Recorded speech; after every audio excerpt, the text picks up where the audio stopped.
Welcome back to DreamHack Montreal 2018. It's time to get our first semifinal match underway, and it is going to be Impact taking on Feno. Joining me to bring you all the action will be Firebat, back on the desk. How are you feeling about this top four, Firebat?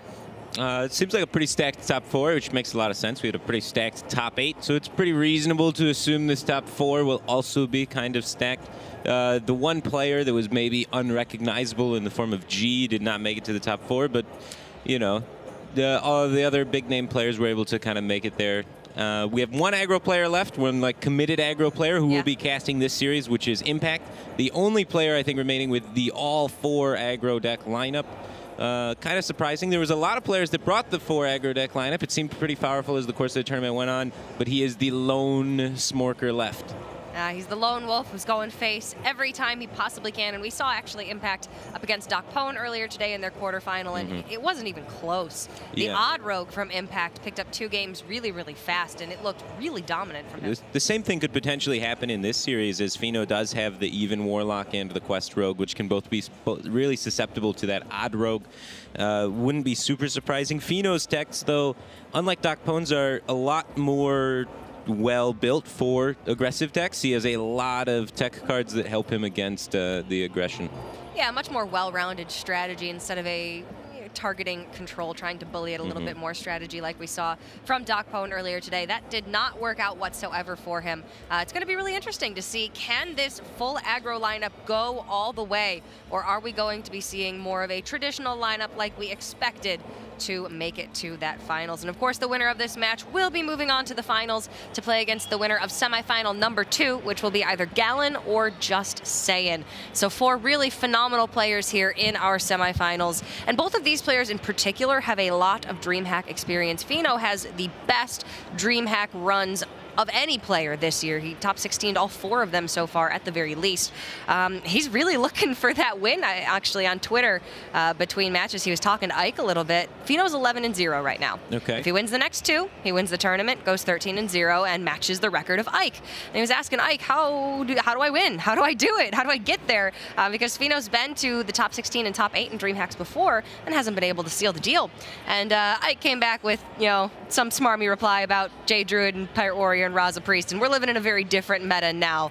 But to me, that indicated that Feno really, really wants this. He's worked very hard. Fade to Karma is one of the top teams in the point standings for this entire year so far, and it would mean a lot for Feno to be able to win this tournament. But Impact as well, he's got the results. He just needs that big win under his belt. So a lot riding on this match here for these players. Let's check out the picks and bans and see exactly what we're working with. Impact banned away Doc Pone's Even Warlock in his previous series, and here, however, he is going to take that warrior out of contention. Right. Feno with the Quest Rogue wants that mage gone. Mage is the best counter to Quest Rogue in the game. Yeah, mage is good against the Quest Rogue, as well as just being good against his even Warlock. And then, of course, the all-4 aggro deck lineup bans away Odd Warrior. Odd Warrior is just a nightmare for that lineup to deal with. So, you know, the bans both, I would say, very predictable, kind of expected these bans to come out from both of these guys. And then we've got mirrored classes on both sides, but some different archetypes here. Are you leaning either way on this Firebat based on the decks that these players have brought?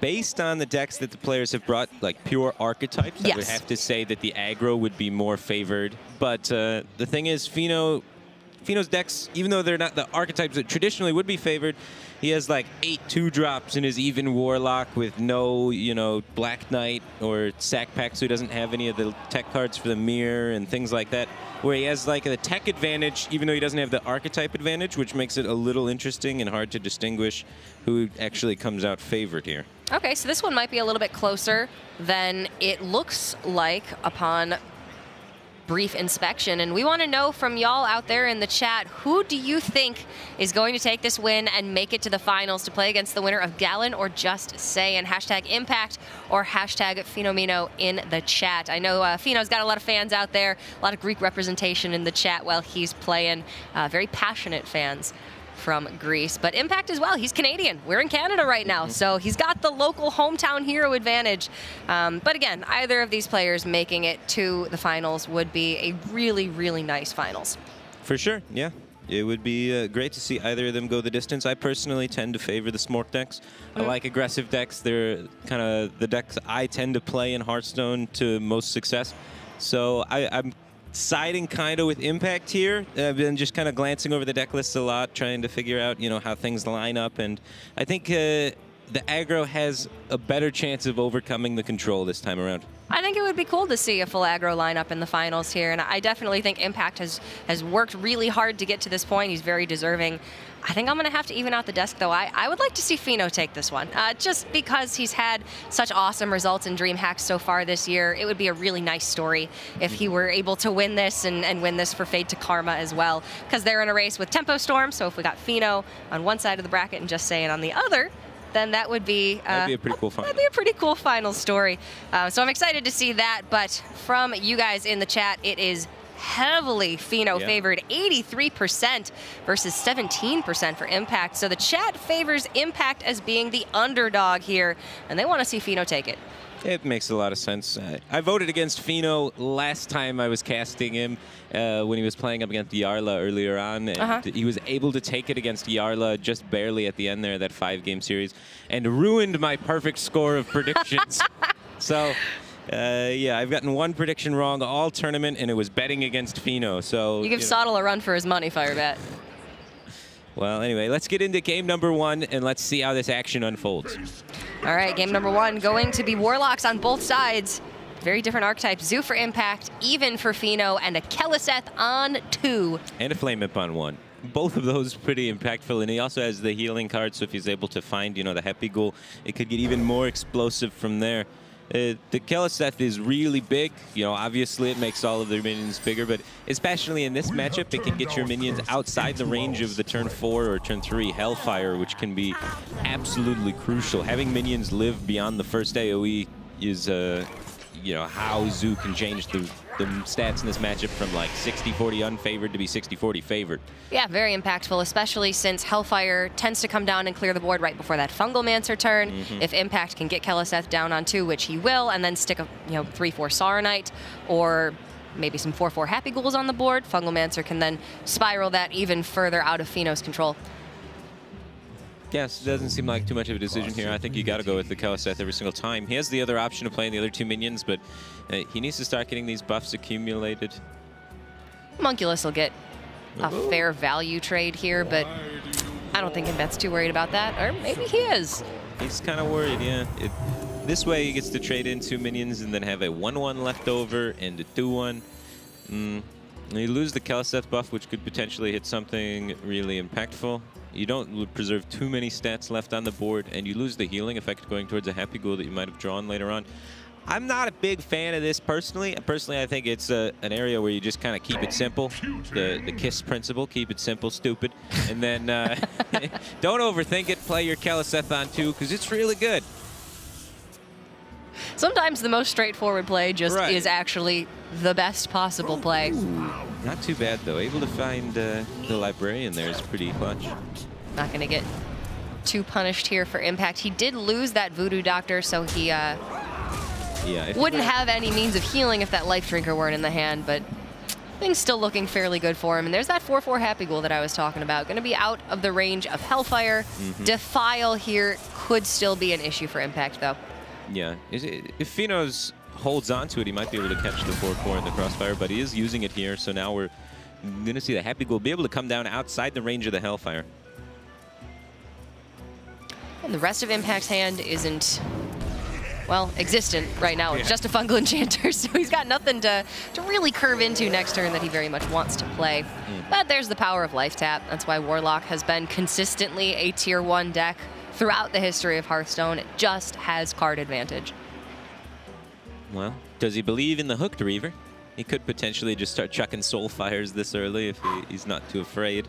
As Impact running, he's got Leroy in the deck, right? Yes, he's playing a Leroy build, so no Doomguard. Sometimes people even play 1 Leroy, 1 Doomguard, but no, he's playing just the Leroy package, double Despicable Dreadlord, double Fungal Mancer.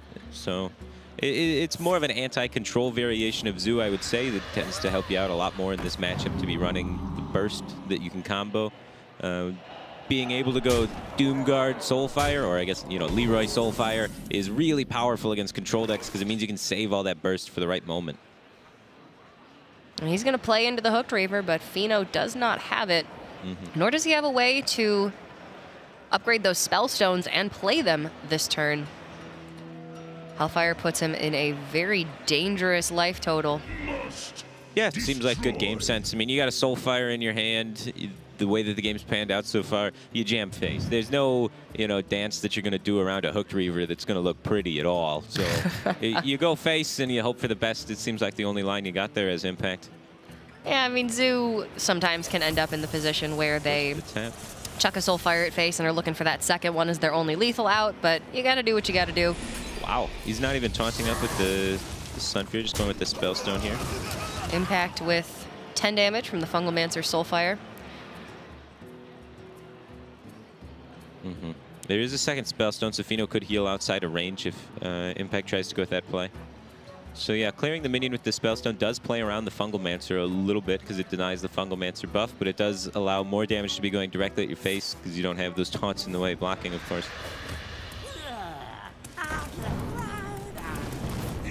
It's playtime. You can see how these smaller minions being buffed to 4/4 is making Feno's life very difficult. Yeah, Kaliseth really changes this matchup. Without Kaliseth, the Zoo kind of gets walked on because the Hellfires and the Defiles and the Spellstones just line up so beautifully to kill everything. But as soon as you add that Kaliseth buff in there, suddenly all those cards' breakpoints are just a little bit off and everything gets kind of weird. Bit of a headache for Feno. He can go with a full taunt plan here, get down the Mountain Giant and play the Sun Fury. Does he have any other options? He can just go with the Plated Beetle and go for the Spellstone, much like the play like last turn. He's kind of put the read on Impact's hand as, burn card plus Fungalmancer. I think that's fair. So trying it's to a good leave, read. Trying to leave only one minion left in play again. He would stay consistent with his previous turn.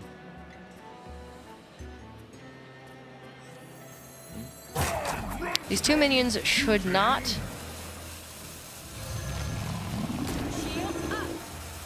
be alive on board, but hopefully this at least means that Feno stays alive. And you hate to just throw a Mountain Giant into, 8 power on board, get no advantage out of it, but he's in survival mode right now. Yeah, it's looking like he might be able to stabilize. If he's able to get to the 8 mana turns, that's when he can start really making things happen, where he can get the Hellfire off and then the Spellstone to heal back up afterwards.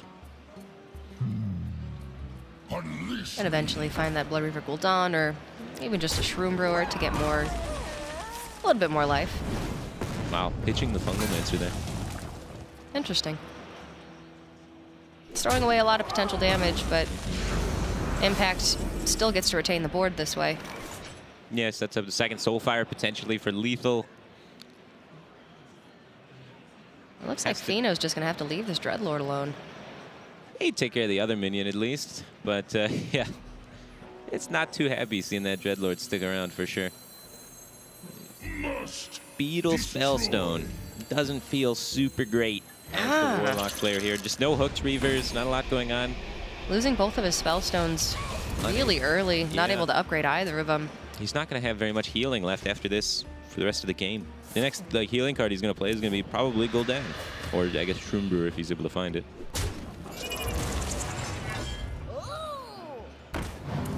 Why do you think Impact made that trade there?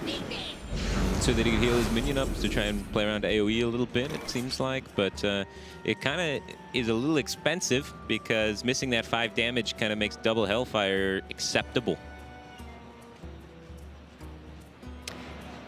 Playing around the AoE is reasonable. You play around like Hellfire Defile, like that.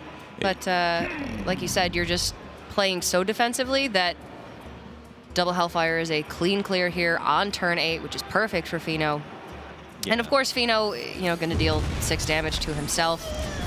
Leroy by itself is not an out here. Well, your opponent's down all of their AoE now, though. So there's something worth that, right? You have 9 mana, so you get a tap potentially to develop onto the board. There's Soulfire. Impact can tap into Leroy first, so he doesn't have to play the Soulfire first and commit to it. But not just a naked Fungalmancer. Yeah, not the greatest 2 draws there. And then meanwhile, on the other side, Feno picks up the Hooked Reaver. Impact has No silence in the deck? No silence. No Spellbreakers. The life drinker instead. Okay, then Feno has a definitive range of the damage that Impact can deal. He knows that Impact has to go through taunt minions the hard way. One draw off from that Leroy Jenkins, and Impact has 6 damage. Both Fungalmancers have been played. Yeah, life drinker's been played. That's the second Soulfire in hand. Soulfire, yeah, so there is no burst remaining for Impact whatsoever. Could be looking at a very different story had that Dreadlord push face. Yeah, but I think it's fine to take the trade. I don't think you have to. The only AoE that is troublesome for you is double Hellfire after taking the trade for the heal up. So, yeah, hindsight's 20/20. Yeah. How long can this go? It's a decent amount of minion presence that's coming out there. The Bone Mare is actually going to be pretty clutch, which is not something you usually say. Kind of just an inclusion because the deck could use one more big thing, and there really aren't any better options than Bone Mare right now. I don't think I've seen a Bone Mare played against Zoo in like a really long time. In like 6 months, maybe. Yeah, it's a little bit slow of a card usually, so being able to play it must feel pretty good. Feno very close to being able to just kill Impact here. Yeah, Leroy coming out just to survive. This one is over. 9 damage on board still for Feno. 10 with the Dread Infernal, so he's 1 damage off of lethal right now. But with that Shroom Brewer picked up, with Leroy double Soulfire gone, there is no burst range for Impact. He thought about healing Impact's face with the Shroom Brewer for BM. Wow. How much do you really want to assert dominance? I think it's still a little bit early in the series for Feno to do that. Maybe after you've won your final game, but not when it's 1-0. And that one was relatively close. Impact got off to a very fast start. The fact that Feno was able to bring that one back after Keleseth onto and the follow-up that Impact had, that was pretty impressive. Yeah, he had no hooked Reavers or anything going on for the longest time there. He got a nice break with the double Hellfire, being able to have an impact on the game. But it did seem like Impact was in the driver's seat for most of the game there. Yeah, which I guess is the way that that matchup usually just operates. Yeah, it's just kind of how it goes, right? The Warlock eventually tries to have one turn where they can stabilize and, you know, maybe going face there, giving Feno the opportunity to potentially have the double Hellfire. Maybe Impact was supposed to feel out his hand better and have the read of what's going to happen there and play around it. As the aggro player, you can't let the control deck have the swing turn that gets him back on the board like that. Once you lose the board, it's usually gone, and Impact didn't have the burn to close that one out, so he's going to queue up with this Odd Rogue. The Odd Rogue is what did work for Impact up against Doc Pone in his quarterfinal match. Won him 2 games very, very quickly. Killed Doc by turn 6 in both of those games. Yeah, Odd Rogue is typically very favored up against even Warlock. You have things like the Vile Spine Slayer, Vicious Fledgling are all extremely powerful. Even the Void Ripper can do a lot of work up against Twilight Drakes and things like that. And even just here, look at to clean up this minion. The coin gone, that is an expensive resource to have to use. It's going to make your Vile Spine Slayers a little bit more awkward as the game goes on, but usually you can find some way to combo them. He just really wants to coin out this Void Ripper so he could set up for the Vicious Fledgling to be good, potentially. We saw him in both of the games that he won with this deck against Doc Pone. Stick that Vicious Fledgling on turn 3, nail Wind Fury with it on the next turn, and it dealt something like 12 damage in both games. That was just more than enough to be able to win by turn 5. So here he's going for a very similar strategy, all-out aggression as fast as he possibly can. Don't give Feno the time to find the healing, to get the damage activators, to buff the Spellstone. Yeah, he sniffed out that there's no Hellfire or you know, Spellstone by having the 7-3 on the field too. He's got to feel pretty good about that. Yeah, I mean, if Cold Blood gets in for 4 damage, it's done its job. If Cold Blood gets in for 8 damage, you're probably winning the game. Feno has the clear here with the trading the 4-4 into the 3-3 played Defile. He's got the 1-2-3 that wraps around. But you don't develop anything after that, so you're looking at like tap, go down to 12, and hopefully hit one of your 7 remaining 2-drops, but he's just going to be playing from behind the whole time. Yeah, you might have to just embrace the bird. Just trade off the 7-3 and drop a giant. Embrace the bird. There's not a lot going on here. Oh my. Doesn't sound too appealing to me. Yeah, he's just hoping maybe Impact doesn't have a good turn 5 play. You know, killing all the minions turns off the Fungal Mancer. He's not feeling the bird bat. No, yeah. I mean, it's like basically suicide to let that bird live. So it's very reasonable to kill it with the Defile. It's just no momentum's being created beyond this. One hooked Reaver's already been used. This one looks like a lot harder for Feno to stabilize than the last one. And his hand is entirely minions except for that Hellfire that he just drew and does not want to play. Yeah, and even if he did find like the Sun Fury Protector or something, Impact already has the Vile Spine queued up. This game's over. Yeah, that was Feno's deck just didn't draw any of the tools he needed in time. There were no Hellfires, no Spellstones. He only had the Plated Beetle as the 1/2 drop. You know, when you run 8/2 drops, double Hellfire, double Spellstone, you're going to need to draw them against the aggro decks. And that's why aggro is so powerful. If you don't draw your defensive tools, you're going to die very quickly. The second your opponent missteps, the aggro just, it strikes, takes control, kills you by turn 6, and now Impact has a chance to go up here with this Odd Rogue. Feno's got a counter with his Quest Rogue or with his Druid, which is a token Druid deck. The Druid should be the better deck against this Odd Rogue, but we saw Doc Pone absolutely struggle with this matchup. Well, one thing that's going for Feno is he's playing the old variation of the Token Druid. And the old variation, I think, is a lot better against aggro than the newer variations of the Token Druid because they run Oaken Summons, which allows them to get early Spellstones a lot faster, which is super important against a Rogue to be able to deal with their Hench Clan Thugs and their Vicious Fledglings, as well as just the Violet Teacher is such a powerful early game board presence. So the old school Token Druid, I think, really benefits him against the aggressive lineups. The 3/5 stats of the Violet Teacher challenge the early game from Impact really, really nicely. And if you can get a couple of spells off with that Violet Teacher, then you have some smaller minions that you are more than happy to use in early Branching Paths or Savage Roar to clean up the board with those. Yeah, just this Spellstone. Oaken Summons into Spellstone is like the best thing you can do against Odd Rogue. And now he's picked up Nourish and Ultimate Infestation as well with an Arcane Tyrant to boot. It's a very good draw. This guy's tough. Meanwhile, Impact's have just playing an SI7 without the combo. Looking a little uglier. He does have the Edwin Van Cleef, though. If he can find maybe some more 1-drops to play with it or something to do in the previous turn so he could hold on to it a little bit longer, that's a card that can get really, really big in this kind of matchup. And Feno not playing Naturalize in this Token Druid. Edwin can potentially get very out of control. By playing this Oaken Summons, Feno is sacrificing this Violet Teacher. The SI plus the Dagger will just clean it up, but forcing Impact to Dagger means he doesn't get to play anything more impactful this turn and should allow Feno to stay in control from then on. Yeah, looks like he's going to hold back in the moles, float a ton of mana here to be able to set up to go Mole, Edwin Van Cleef for the 6/6 potentially. That's a big investment. And lucky for Feno, or lucky for Impact here, Feno doesn't have the second Oaken Summons. That would be a really bad timeline. Yeah, or just anything to play there would have been a disaster. Another Violet Teacher comes out, regardless of the Oaken Summons. Second Teacher picked up, and it can be comboed with the Spellstone. The Spellstone only hitting for 4, though, unable to take care of this Edwin as of now. So do you wait? Feno's got some other options. Giggling Inventor stops damage. Nourish for mana. You can get the Arcane Tyrant down and get closer to that all-important Ultimate Infestation. Nothing deals with the Edwin right away, however. Nothing looks particularly bad, though. Nothing looks particularly good. It's kind of middling is what we're saying. Yeah, it's all right. There's stuff that could happen. He's just going to go with the Giggling Inventor, try and get a little bit of damage. Maybe this sets up for the Spellstone to be able to work against it.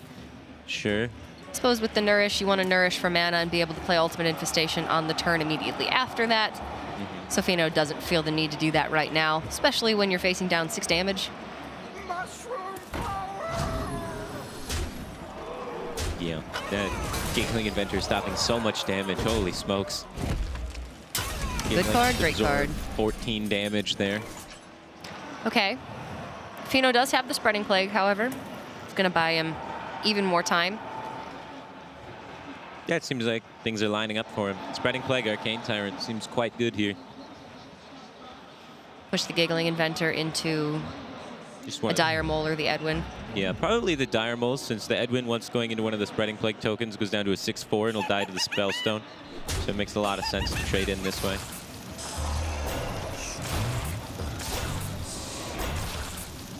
Yeah, just trying to reclaim the board, trying to stop the aggression.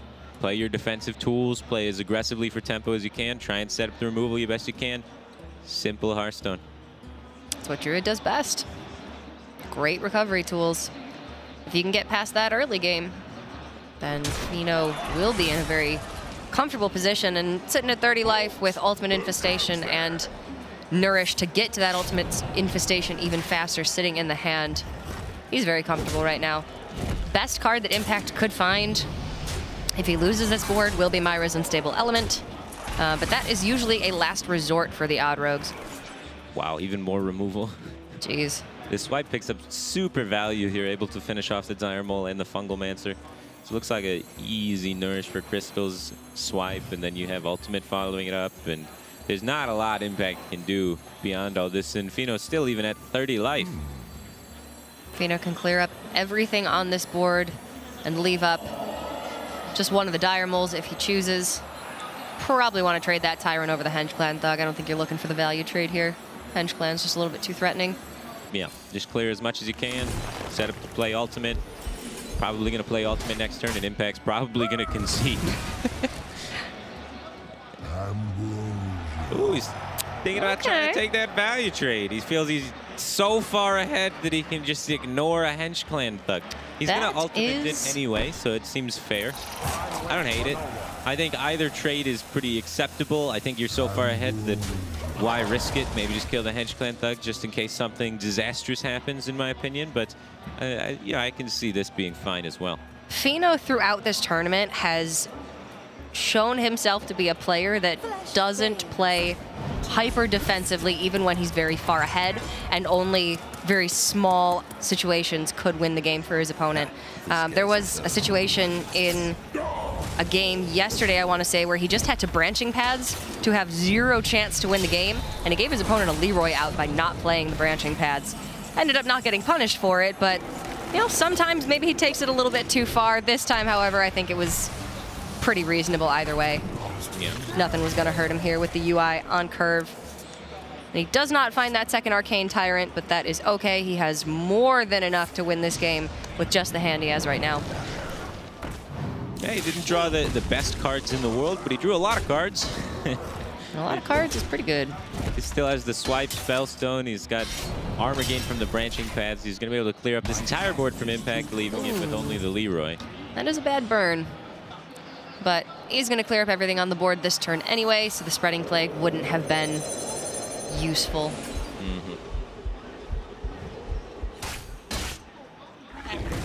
And this is just setting up lethal for next turn. Yeah, and there's nothing Impact can do. Even if he gets Myra's Unstable Element, he's not going to be drawing into a Fan of Knives, so he's going to die on the backswing of these tokens. Yeah, a lot of the Odd Rogues are putting Fan of Knives in the deck to try and give them a little bit of an edge against Token Druid. We're not seeing that here. Quest Rogues as well have adopted that strategy. But Feno is going to take his second game here, easily winning against that Odd Rogue. And this is going to leave Impact with just one final deck. Yep. And it is his Druid. Yeah, so we come down to the Token Druid Mirror. Impact playing the new style of Token Druid that's a lot better against control, while Feno is playing the old school Token Druid, which is better against the aggressive archetypes in the field.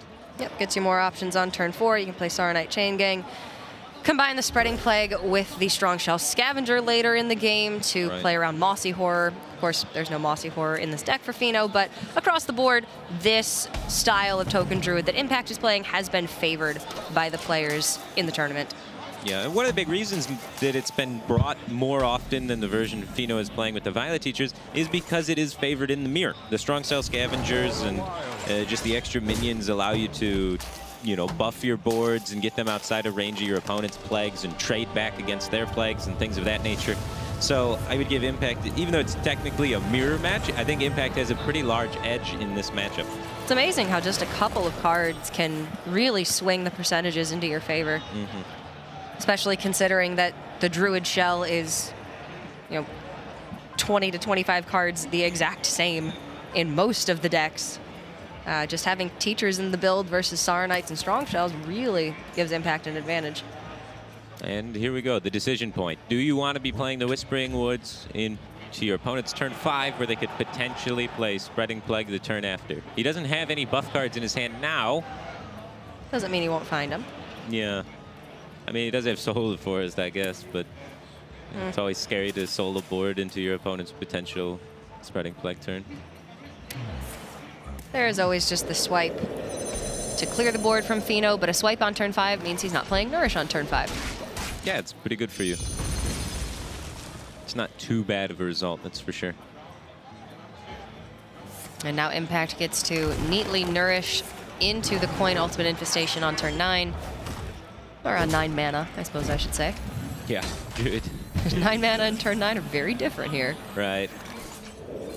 But Feno does have the woods and the buff on his own turn. With a lot of damage to follow it up, right? We got 5 minions in play for him. That's 10 damage there, plus the Savage Roar gives him another 12, so 22. But Giggling Inventor is going to stop all of that. You just have to have so many attacks to go through that Giggling Inventor that there's just no way it's going to be lethal. He just simply doesn't have enough attacks to even connect to the face. He only connects to the face with 1 minion. Teacher pickup makes things kind of interesting. The classic combination of Violet Teacher Power of the Wild here would allow Feno to retain the majority of his board. He gets through the Annoyotrons, but can't kill the Giggling Inventor. Yeah, I think you do it. You kind of hope there's no Plague in this instance when you kind of go for that, but because the Plague would be a huge blowout on the return, but not as bad as it usually is, because you will be having 3 2s left over after the fact, which can kind of trade with Plague pretty well. Yeah, I mean, he's got the pads in hand. You can just buff him up to 5 2s and run those tokens over. So he can combat a Plague just because he has enough buffs. Power of the Wild, one of the best cards in a Token Druid Mirror, just because it does buff the health of your minions so that you can kind of deal with those Plagues in stride. Also part of the reason why Token Druid is, I would say, even favored against Odd Warrior right now.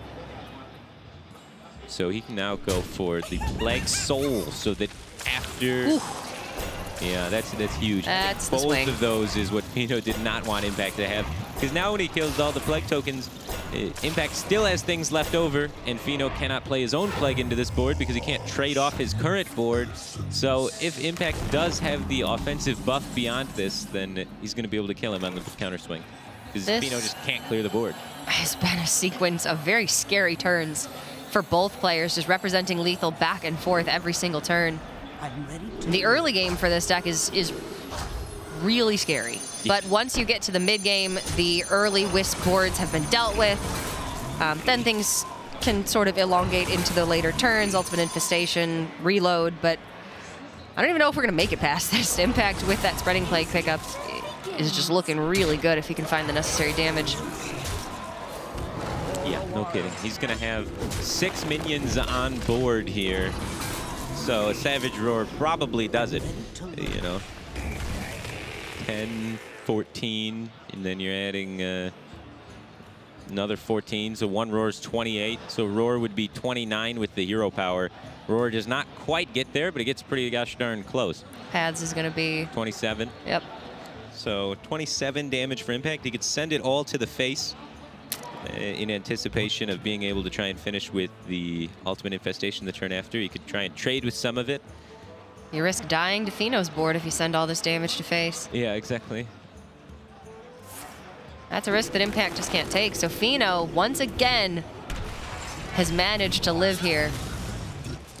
Well, Impact's going to trade like just enough to where Roar's not going to kill him. Can go face with the rest now. I think that's a missed opportunity to trade this much. It seems a bit defensive. Maybe trade off the 5/1 Wisps and then push the rest? I think so. I think you have to push like enough to where you either play around 1 Roar or you play around like a Roar branching, but playing around like there's just too many trades. You're not taking advantage of the fact that you have the tempo here. Maybe he's afraid of a Plague potentially, but you can trade up a Plague with the branching pass. It just seems like it was silly there to trade that much without even considering possibility of going face. In these kind of matchups, you always have to consider when can I get away with going face. And right there is a perfect moment where you could have got away with getting a bunch of extra chip damage on the face. You don't want to make trades that your opponent's going to make for you. Right, exactly. Feno's still one turn away from Ultimate Infestation, so he's going to have to... Yeah, this is a sad turn. Very makeshift. Savage Road Branching Paths is going to be an additional 10 damage. So we're looking at 19 here for impact. Malfurion's a nice draw. Well, he knows his opponent has to either play Plague or he has to play Ultimate Infestation, and seeing as how last turn went, he would put him on having Ultimate Infestation in his hand, but this play works out pretty well against both of them because you put some meaty minions in play, and that's going to be it. Even if Plague comes out, you can get over it with the pads. Yeah, there's just nothing here for Feno. Bit of a sad game from Feno, especially since he did have the Wisp's Power of the Wild in response to Impact's turn 4 Power of the Wild, but Impact was able to finally build the board that sticks, and he's going to tie up this series. We are going to game number 5. It's going to be Impact on this Token Druid, and I believe Feno on his Quest Rogue. Right. And this is kind of an interesting matchup, a lot closer than the other matchups that we've been seeing so far from this series. It can kind of go either way. I would have to give the edge slightly to the Token Druid, but some people do believe that the Quest Rogue has a bit of an edge here. It depends on if you're able to draw the Vanishes and get your combos off and things like that. Valera the Hollow can be really impactful in this matchup too, as it does tend to go kind of long. And Feno has done with this Quest Rogue deck what most of the Quest Rogue players in the tournament have done, which is take out a Stone Tusk Boar and a Mimic Pod and put in 2 copies of Fan and Knives, in particular for this matchup. Yeah, it's good against Odd Paladin. You're not going to see a lot of that. You really just want to clear up that board of Wisps with the Fan. And he has Novice Engineer Shadow Step. That is... He likes to see that. Yeah, an absolute beautiful opener. That's going to allow Quest Rogue to have a lot of game in this series. Wow. You can just see in Impact's face, he's not happy about this draw. One player has like the perfect hand and the other player has one of the worst hands. I'd say that Feno's looking for Sonya Shadow Dancer. Wow. He's not going to have anything to run these minions into for a while because Impact's not going to be playing anything, but you are never unhappy to have the best card in your deck to help you complete that quest. Yeah, his hand's so good, he's not even Shadow Stepping the Novice. He's got the Vanish, too, with the prep. Oh, my. You know, Feno's been bragging about his Quest Rogue play all weekend, and I'm starting to believe, rightly so. That's absurd. And meanwhile, the other guy's armoring or drawing, you know, like just, Impact's lineup is supposed to beat this rogue deck. Yeah, nice aggressive deck. Look at all those minions he got before turn 4. Yeah. Jeez. Just set up the... Sets up the Sonya. He's got the Charger to go with it now. So Sonya for 1 mana, and then he can play the Scale Height alongside it, and then start running it in a bunch. He can even take a turn to set up the Giggling before he goes into that. All the time in the world for Feno, all the answers. He's got the Prep Vanish. He's going to have Prep Quest. How does Impact win? Impact's going to need to take this in the long game because he's not going to be able to smork him down before the quest is done. So he needs to, you know, maybe not play any minions for the time being and get to a position where he can have huge spreading Plague boards with a Soul on the Plague on like turn 10. So where if it gets vanished, all of the Plague tokens die, creating 2/2s left over on the field because his hand size is so large that they don't actually get returned to his hand, and then kill him on the counterattack like that. That's going to be very difficult for Impact to do. The most important minions in the late game for Feno are going to be those Giggling Inventors and the Annoyotrons that they spawn. If you can keep up a board of taunts, then even if you do clear up a Plague board or a Wisp board from the opponent, then the Treants can't kill you on the backswing. And getting Valera the Hollow up will certainly help that out. Yeah, the important thing for Feno here is, like you said, he needs to not waste his taunt minions. He needs to be saving those taunt minions. He needs to have Giggling Inventor to be able to play post-quest. He needs to be able to pick it up, play it again.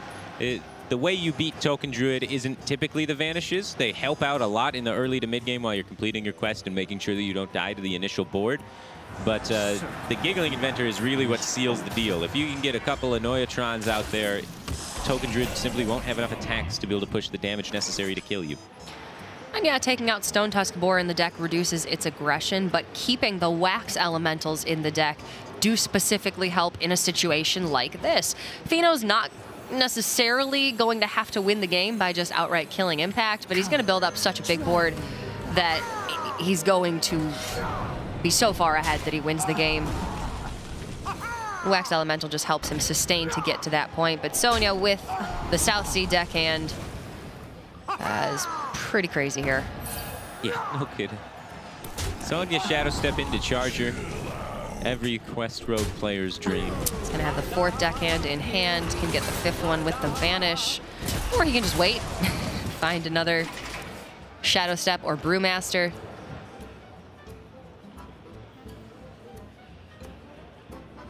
That's a good draw for Impact. That is a very good draw.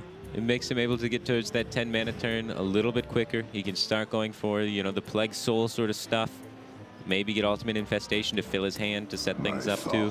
He can Spellstone down the Sonya this turn, get both Tyrants in play, and finally start to develop his own board.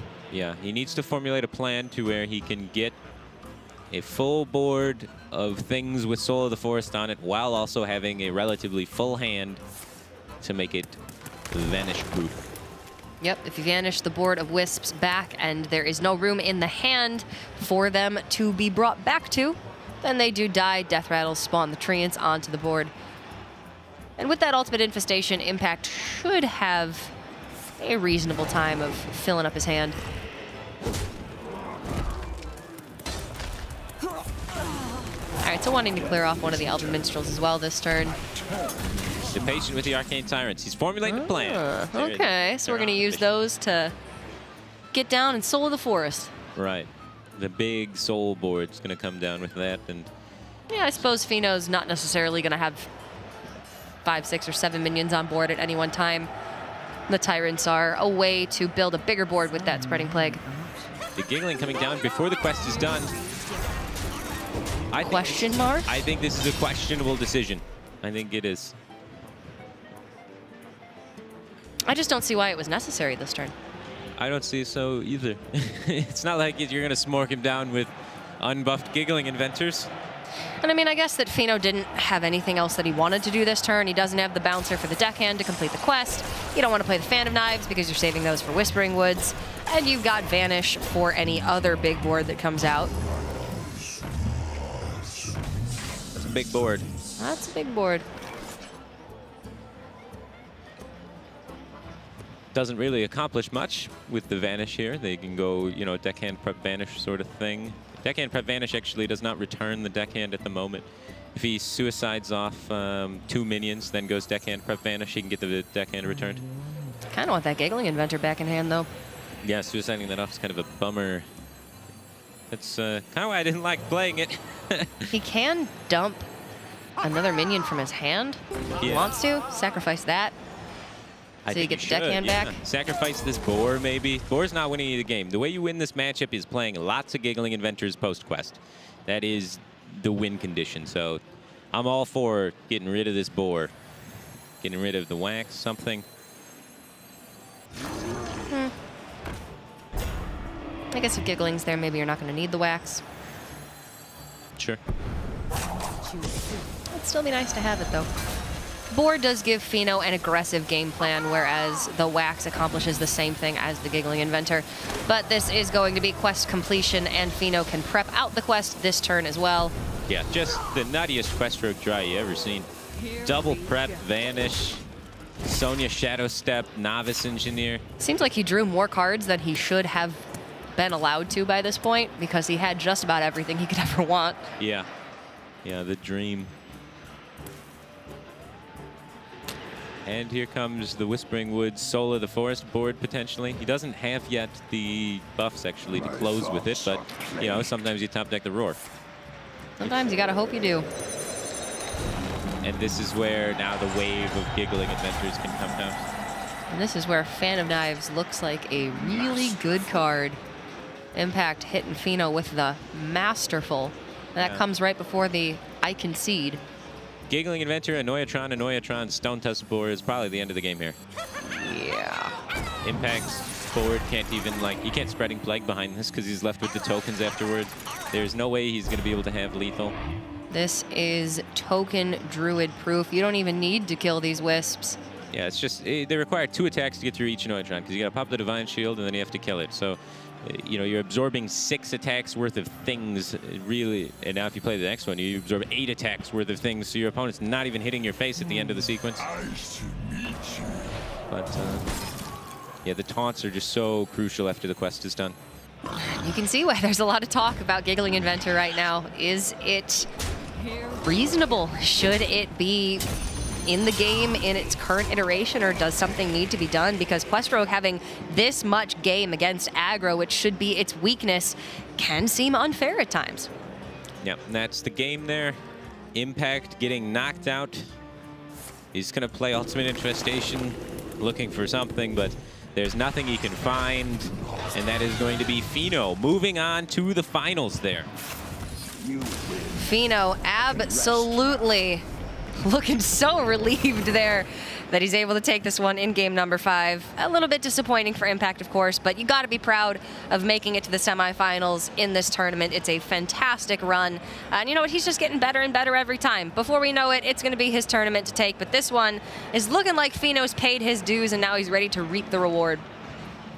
Yeah, it's looking like that. It's looking like he knows how to play that Quest Rogue pretty well. He knows definitely what draws to get with that Quest Rogue. I definitely understand why he was walking around head held high, touting his Quest Rogue play as being the spiciest in the building. I think up to a point in the Swiss, he had not lost a single game with it, and he has still not lost a single match in the tournament. He's 12-0 right now. Wow. Yeah. 12-0. That's a very impressive record. Not a lot of players go 12-0. You know, even on ladder, let alone against other tournament competitors. And good friends with Ike, who went 13-0 at DreamHack Denver. So for Feno to be able to match that record would be absolutely incredible. Something certainly to talk about, but we still have one more semifinal match before we find out who Feno is going to have to beat for that 13-0 record. It could be Just Saiyan, who is one of his team rivals. Fate to Karma and Tempo Storm really fighting hard for those top spots on the team standings, and Just Saiyan is hungry for that tournament win as well. Or is it going to be Gallon, who's a player that is a little bit less well known, but certainly very accomplished in the DreamHack scene? We're going to have to find out when we come back. Our second semifinal will determine who's going to be meeting Feno in the finals.